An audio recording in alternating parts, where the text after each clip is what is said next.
Hi guys, it's Andrea. And Wijaya here.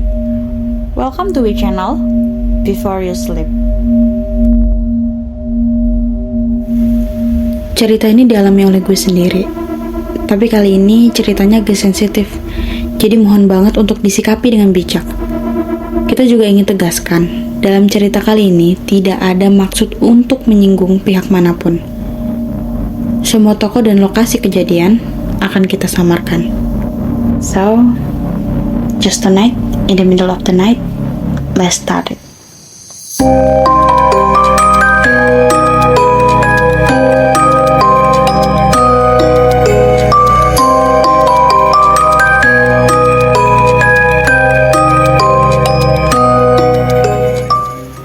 Cerita kali ini bakalan panjang dan seru banget. Ini terjadi sekitar beberapa tahun lalu.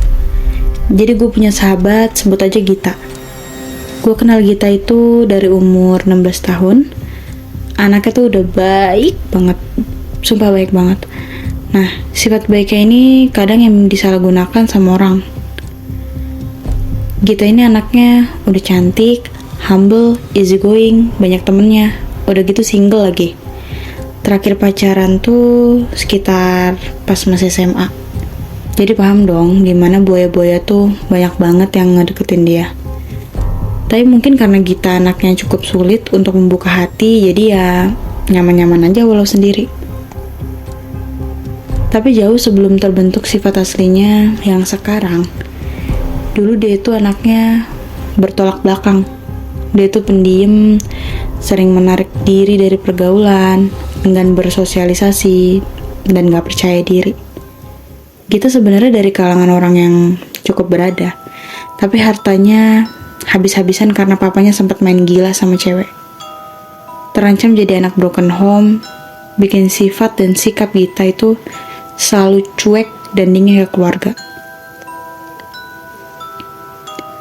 Menurut orang tuanya, Gita ini anaknya pembangkang, susah diatur, emosian. Tapi menurut Gita orang tuanya lah yang gak pernah ngerti maunya apa. Setelah selamat dari ancaman perceraian yang akhirnya gak terjadi, malah bikin Gita sebenarnya gak baik-baik aja. Karena dia tahu kedua orang tuanya memang mempertahankan pernikahannya, tapi bukan atas dasar masih saling mencintai. Saat itu, Gita terikat relationship yang bisa dibilang cukup awet. Tapi karena tradisi dari keluarga, beberapa kali dia diminta untuk putus. Salah satu alasannya karena dia masih satu desa sama pacar ini. Yang gue tahu sih emang keluarganya itu menjunjung tinggi adat istiadat.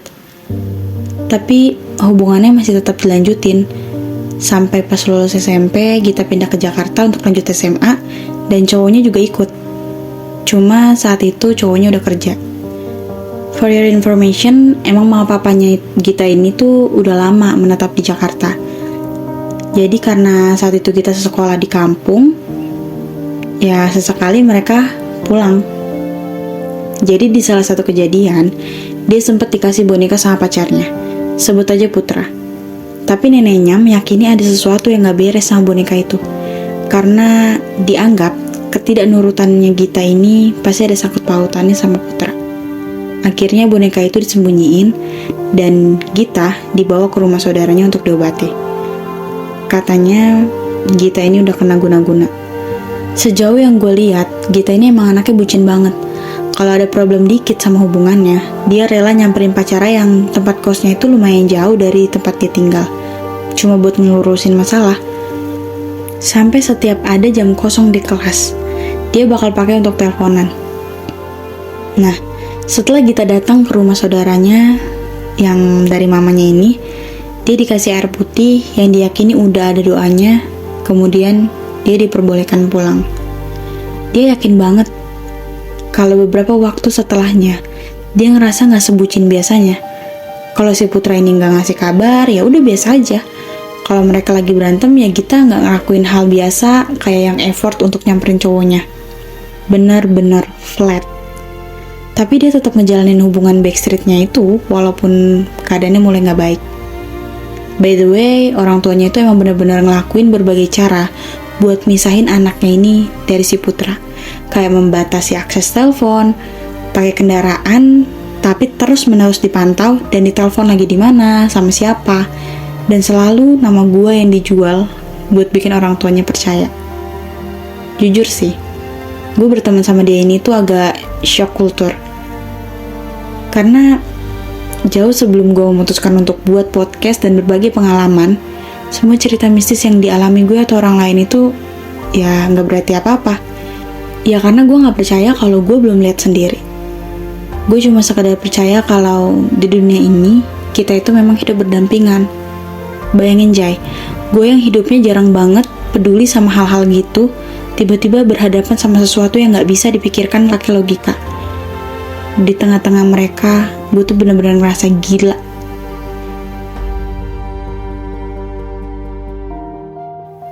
Singkat cerita, orang tuanya akhirnya berhasil misahin kita dari Putra. Kita ngerasa hubungannya sama Putra ini nggak bisa dilanjutin karena mulai banyak perbedaan pendapat yang bisa menimbulkan cekcok. Emang sih, nggak jarang dia putus nyambung, tapi kali ini ternyata putusnya tuh bener-bener. Jangan dikira Gita baik-baik aja setelahnya. Enggak, dia tuh terpukul banget. Hampir setiap hari dia nangis nggak berhenti mikirin keputusannya. Tapi kalau udah sampai rumah, dia akan berakting seakan-akan semuanya baik-baik aja. Walau beberapa kali ada buaya sekolah yang ngedeketin dia, kayaknya dia beneran belum sepenuhnya bisa move on. Sampai beberapa tahun setelahnya, dia memulai part baru. Dia dapat kerja di sebuah perusahaan yang banyak karyawannya, dan dia mulai membentuk pribadi di circle barunya ini. Nah, dari banyak cowok yang dekat sama dia, plot twist banget. Hatinya tuh dimenangkan sama satu orang yang baru dia temui satu malam. Iya, sekali jalan langsung jadian. Emang dunia sebercanda itu sih. Awalnya hubungannya berjalan lancar dan baik, sampai dia ngerasa takut nih buat diseriusin dan lanjut ke jenjang berikutnya. Mungkin juga karena dia berpikir gak mau terlalu buru-buru di usianya yang masih terpaut muda. Dia benar-benar di-treat like a queen sama pacarnya. Panggil aja Raka. Yang tadinya pergi kerja dan kemana-mana sendiri, Raka ini selalu siap buat antar jemput dan nemenin kemanapun kita mau. Setiap minggu selalu nonton, pergi makan, jalan-jalan, dan itu selalu rutin dilakukan. Sampai akhirnya kita siap buat ngenalin Raka ke orang tuanya. First impression sih bagus, cuma beberapa kali orang tuanya kita tuh ngeh kalau Raka sering antar jemput kita, tapi nggak pernah masuk. Jadi cuma kayak di gang aja. Cuma ini emang atas permintaan Gita yang belum siap lihat reaksi orang tuanya. Ketika hubungannya udah berjalan lama, Gita mulai kenal sama keluarganya Raka. Dia kaget karena ternyata dia sediterima itu sama keluarga Raka. Mungkin ini keluarga yang dia mau. Harmonis, hangat. Kita ngerasa kayak dapat kasih sayang yang banyak dari ayah, dari mamanya, dari adik-adiknya. It's perfect. Hampir setiap hari setelah balik kerja, Gita ini jadi main ke rumah Raka terus. Kadang tengah malam baru pulang, dan pastinya ngebuat dia makin ngejauh dari keluarganya yang udah jauh. Mungkin sesekali alasan urusan kerjaan masih bisa dimaklumin ya. Tapi kalau setiap hari kayaknya kurang wajar sih kalau alasannya terus-menerus kerja. Tapi selain itu, Gita ini emang gak terlalu dikekang juga. Yang penting orang tuanya tuh tahu dia tuh ada di mana. Kayaknya dia gak pernah nemu peran keluarga di hidupnya. Ya, namanya hidup, gak mungkin lempeng-lempeng aja kan. Ternyata keluarga Raka juga banyak problemnya. Salah satunya saudaranya samping rumah dia, itu tuh jahat banget. Karena selalu maksa keluarga Raka buat jual rumahnya dengan harga yang murah ke dia. Dan keluarga Raka ini masih sering kekurangan uang, walaupun si Gita ini tuh bener-bener sesering itu ngebantu keluarga Raka. Kayak buat makan, buat bayar listrik, atau nambahin bayar sekolah adenya. Dan dia gak ngerasa dimanfaatin ya. Dia ngelakuin itu atas kemauannya sendiri.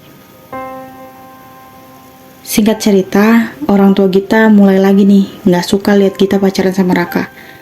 Awal alasannya sih karena Raka tuh ya gak kerja.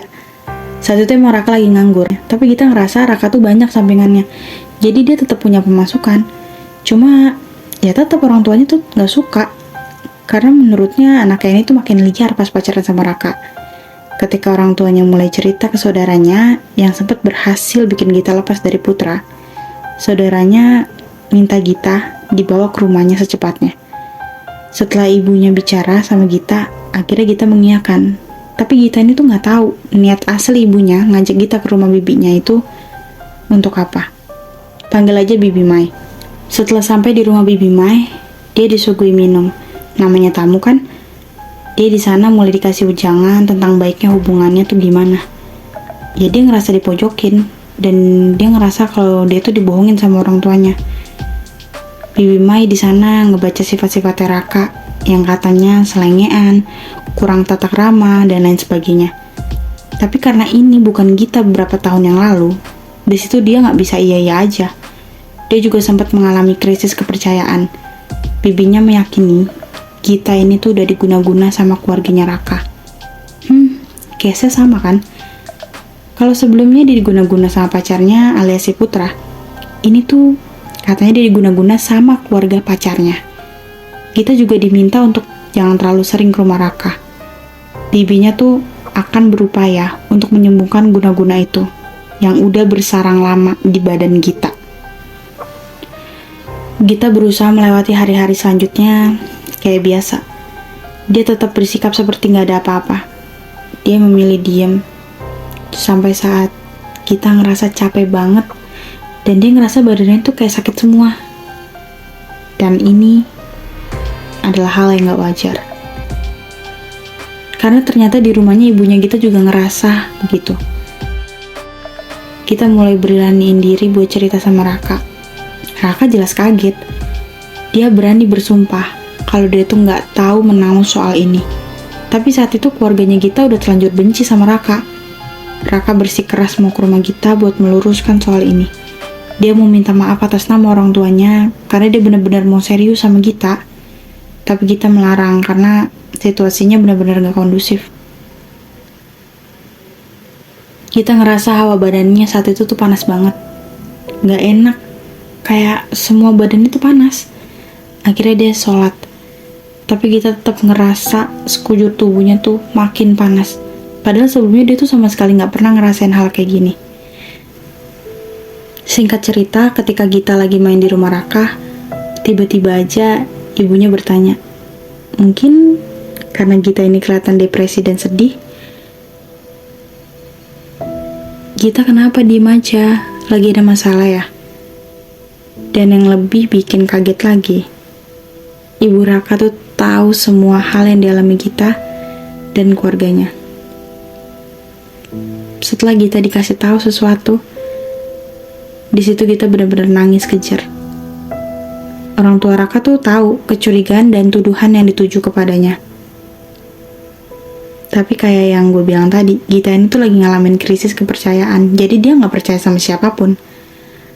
Kalau ditanya alasannya untuk apa orang tuanya Raka melakukan itu, ya karena siapa sih yang nggak mau dapat menantu secantik, sebaik, seroyal Gita.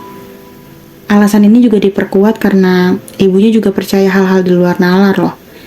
Jadi Raka ini punya saudara yang udah meninggal pas masih kecil. Nah, arwahnya ini tuh diyakini sampai saat ini masih suka merasuk ke tubuh ibunya. Terutama saat ibunya tuh dalam kondisi yang gak baik. Misalkan dia lagi banyak pikiran. Tapi ibunya Raka tuh punya pembelaan tersendiri. Dia bilang kalau saudaranya Gita lah yang justru gak suka ngeliat Gita sama keluarga itu senang. Makanya putusnya Gita sama Putra itu pure karena pengaruh Bibi Mai. Mungkin aja dia ngeliat Gita tuh bakal dibahagiain sama Putra. Ditambah orang tuanya Gita tuh yang tadinya hartanya sempat habis-habisan, kehidupannya sekarang tuh udah mulai naik dan berangsur membaik. Menurut Gita agak make sense sih, karena yang dia tahu keluarganya Bima ini tuh yang gak berhasil-berhasil amat. Anaknya tuh masih kalah pintar sama adiknya Gita. By the way, anaknya Bima ini satu pondok sama adiknya Gita. Prestasinya adiknya Gita tuh selalu dijadikan acuan sampai anaknya Bima itu capek sendiri karena dituntut harus bisa kayak adiknya Gita. Tapi Gita tuh masih gak bisa percaya sama siapapun. Gak ibunya, gak saudaranya, ataupun ibunya Raka. Karena dia juga gak mau nelen mentah-mentah gitu aja omongan ibunya Raka. Dia tuh lebih milih buat mau cari tahu sendiri semuanya. Akhirnya dia minta bantuan temennya, yang temennya gue juga. Panggil aja Dila. Nah, Dila ini tuh juga percaya sama hal-hal mistis. Ditambah pacarnya juga biasa nangannya hal-hal kayak gini, katanya. Dila tuh punya kenalan ahli spiritual yang bisa nerawang siapa dalang dari masalah ini. Bapak itu meyakinkan bahwa Gita dan ibunya tuh udah dikasih air doa yang bisa bikin Gita dan ibunya tuh nurut. Ya jelas dong Gita curiga sama Bibi Mai. Karena semua ucapan Bima itu selalu dipercayai sama ibunya. Dan Gita tuh udah pergi ke 2 ahli spiritual dan jawabannya sama. Dan katanya, bukan cuma Gita dan ibunya aja yang dikirim ajian itu, tapi Raka juga dapat. Ada beberapa syarat kalau mau semua kiriman itu tuh terlepas. Mereka tuh harus mandi di tengah malam sama air campuran daun sirih dan sedekah sama janda tua. Khusus si Raka ada tambahan syarat, yaitu sholat di 7 masjid tertua. Gue paling gak berani sih speak up masalah agama. Terlepas dari knowledge gue yang masih minim, gue selalu meyakini, untukku agamaku dan untukmu agamamu. Akhirnya mulailah mereka ngelakuin satu persatu syarat itu. Dikira semuanya bakal berjalan lancar dan baik aja. Nyatanya gak semudah yang dibayangkan. Masih banyak gangguan yang dialami kita, Raka, dan keluarga Raka. Ibunya Raka tuh sempat kesurupan. Di situ dia nggak ada ngomong apapun. Kayak cuma ngeliatin ke arah Gita sambil ngelempar senyuman yang penuh arti. Ini tuh creepy banget sih sumpah. Gak berserang lama, kakaknya Raka tuh sempat kerasukan juga. Nah, pas gue ngeliat video dokumentasinya tuh kayak ngeri banget. Sosok yang masuk ke dalam dirinya tuh kayak sosok babi gitu. Jadi, ya dia cuma grok-grok doang. Sama sekali gak ada jawaban ketika ditanya siapa yang ngirim. Orang pertama yang nanganin ibunya Raka tuh gak bisa nanganin sosok si babi ini. Akhirnya dipanggilin Ustadz. Saat itu bisa dibilang hampir setiap hari gue ke rumah Raka. Minimal gue pengen lah support mental Gita, walaupun malah gue yang kena mental. Malam itu kita lagi ngobrol-ngobrol biasa. Tiba-tiba mamanya Raka keluar bawa sapu sambil sedikit marah. Terus sambil mukul-mukulin sapunya ke arah gerbang, kayak lagi ngusir kucing. Ternyata katanya tuh ada sundel bolong lagi duduk di pagar. Dan jujur sih, diceritain hal-hal di luar pengetahuan kita tuh emang asik. Tapi ya kaget aja. Kayak si Dila tuh yang dibilang sama nyokapnya Raka tuh jidatnya ada mustikanya. Makanya jidatnya tuh agak bersinar. Dan itu tuh bukan sepenuhnya karena dia rajin skincarean. Sebenarnya jujur aja, dulu gue tuh agak takut ngeliat mamanya Raka. As long as I know, dia tuh emang orangnya baik, ramah, tapi kayak misterius gitu. Gue malah sesekali lebih seneng nimbrung sama Gita yang lagi ngobrol sama neneknya Raka, yang biasa dipanggil emak. Dan kata Gita, neneknya Raka ini tuh punya banyak banget pegangan. Menurut pengakuan Raka, harusnya neneknya tuh udah lama gak ada. Tapi dia tuh susah meninggal ya karena si pegangan itu. Bahkan mereka sempat mencurigai kalau yang saat ini tinggal di rumah mereka tuh bukan neneknya, melainkan makhluk lain yang berhasil mendiami tubuhnya. Keesokan harinya, kita telepon gue. Suaranya agak mencurigakan, kayak ada sesuatu yang mau disampaikan tapi berat. Akhirnya gue desek. Betapa kagetnya karena dia menanyakan sesuatu kebenaran yang gak pernah gue kasih tahu ke sembarang orang. Sangat rahasia banget lah pokoknya. Hal ini tuh disampaikan oleh ibunya Raka, yang katanya dia nangkep aura negatif di diri pacar gue. Makanya dia sekalian bacain gue. Katanya, setelah dia ngebahas gue sama pacar gue, malamnya ibunya Raka tuh gak bisa tidur. Karena menurut ceritanya, ada 3 sosok perempuan yang datang dan menunggu di pinggir ranjang sambil menjulurkan lidah dan melihat ke arah ibunya Raka. Feeling mereka, sosok yang datang itu katanya sih gak terima.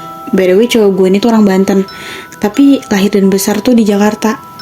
You know lah, Banten tuh terkenal banget sama orang pinter, dan di sana tuh masih kental banget kepercayaan mistisnya.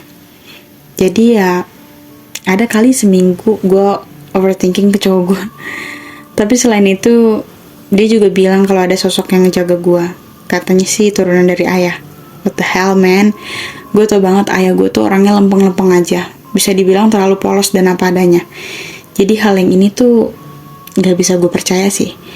Back to the story of Gita, dia akhirnya selesai ngejalanin syarat yang dikasih ahli spiritual itu. Tinggal Raka nih yang masih harus menyelesaikan sholat di beberapa masjid tertua. Agak rumit sih sebenarnya, tapi Gita punya asumsi sendiri. Kenapa si Bibi Mai itu sampai mengkambing hitamkan Gita dan Raka? Semua itu untuk nutupin case perselingkuhan temennya Bibi Mai sama bokapnya Gita. Dan nyokap Gita sampai sekarang tuh nggak tahu hal itu. Tapi ya case-nya udah selesai sih, karena Bibi Mai itu udah nggak berteman sama selingkuhan bokapnya. Yang miris, nyokapnya Gita tuh sepercaya itu sama Bibi Mai, karena ya kayak niat banget buat bantuin dia. Nah, hubungan Gita dan Raka tuh dibikin pengalian case yang tadinya mau tahu masalah bokap sama tuh selingkuhannya, malah jadi Gita yang katanya diguna-guna dan lain sebagainya. Nah, Gita ini tuh sempat cerita ke ibunya tentang hal yang dikasih tahu sama nyokapnya Raka perihal bokapnya. Ibunya Gita tuh gak percaya, dia malah mau nanya ke saudaranya dulu si Tante Mei itu. Makanya timbullah fitnah mengenai keluarga Raka yang mengguna-guna Gita. Di situ Raka tuh sempat datang ke rumah Gita untuk minta maaf atas nama keluarganya, walaupun gak salah. Dan di situ cuma bokapnya aja yang nemuin Raka. Ibunya tuh gak mau. Dia lebih milih di kamar dan nangis. Dan sempat ada terlontar pertanyaan, kenapa kalian sejahat itu? Setelah udah mulai agak adem, gue dapat cerita lagi kalau ibunya Raka tuh baru pulang dari vihara. Jadi ibunya Raka nih mualaf dulu. Keluarganya tuh penganut agama Buddha. Dan dia berpesan kepada Gita untuk bersabar melewati semua ujian ini. Karena diramalkan, Raka tuh akan sukses di usianya yang ke-28 tahun. Ucapan adalah doa. Tapi memang rezeki, maut, takdir, semua itu tuh udah ada yang ngatur. Kurang dari 1 tahun setelahnya, keluarga Raka tuh terlilit hutang yang cukup besar. Tapi ya uang itu juga banyak ngendep di saudara-saudaranya yang setiap ditagih gak pernah mau bayar. Jalan satu-satunya ya dia harus ngejual rumah itu kepada saudara samping rumahnya yang ya bisa dibilang jahat banget sih. Sisa uangnya rencananya nanti akan dijadikan modal usaha dan ditabung. Saat itu Raka dan Gita baru pulang dari berlibur bareng sama rekan kerjanya si Gita ini. Seminggu kemudian, mereka merencanakan liburan lagi dan mereka sepakat akan pergi ketika Gita mendapatkan izin cuti. Tapi besok paginya tuh Raka ngerasa mual dan lemes. Dia ngasih kabar kalau hari ini tuh dia kayaknya nggak bisa nganter Gita. Sebelum berangkat, Gita menyempatkan diri untuk datang ke rumah Raka sambil bawa bubur. Sekalian ngecek juga. Karena mungkin aja Raka tuh semalam habis begadang, jadi mager bangun. Tapi ternyata dia beneran sakit. Mungkin masuk angin. Akhirnya Gita nyempetin buat ngerokin. Dan setelah itu si Raka tuh muntah-muntah kayak keracunan gitu. Beberapa saat kemudian Gita tuh ngerasa kalau cowoknya tuh aneh. Dan dia sadar kalau itu tuh bukan Raka. Bener aja, tiba-tiba Raka tuh kesurupan sosok perempuan yang diyakini tuh udah ikut semenjak mereka nginep di villa seminggu yang lalu. Intinya sosok ini tuh suka sama Raka dan ngancem buat ngebawa dia. Akhirnya kita manggil keluarganya, tapi secara bersamaan suara Raka tuh udah balik lagi. Sambil ngerintih, dia bilang kalau dia tuh gak bisa ngeliat apa-apa, semuanya gelap. Sampai dia tuh mikir kalau dia tuh buta dan minta dibawa ke rumah sakit. Mah, Raka buta ya mah. Raka gak bisa ngeliat apa-apa. Kurang lebih begitu ujarnya. Semua orang yang ada di rumah itu panik dong. Cuma ya gak lama Raka kembali normal lagi. Dia cerita katanya dia tuh ngerasa dibawa ke suatu tempat yang gak ada cahaya sedikit pun. Sampai dia tuh gak bisa kemana-mana karena saking gelapnya.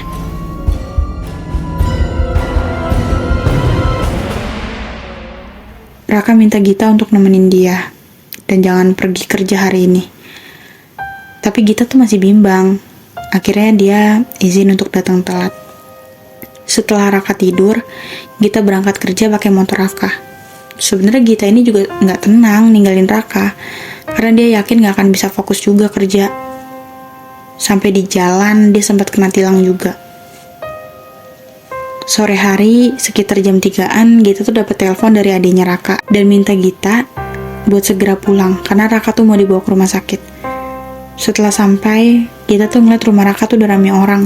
Ada Pak Ustadz dan banyak orang yang lagi ngebantu untuk ngobatin Raka. Sambil dibantu istighfar dan syahadat, Raka mengikuti ucapan Pak Ustadz. Diperkirakan Raka ini tuh kena angin duduk, tapi dia masih terbilang kuat karena yang udah-udah orang yang terkena angin duduk tuh pasti langsung lewat. Akhirnya Raka dibawa ke rumah sakit di daerah Jakarta Barat. Di sini Gita tuh bener-bener sehancur itu.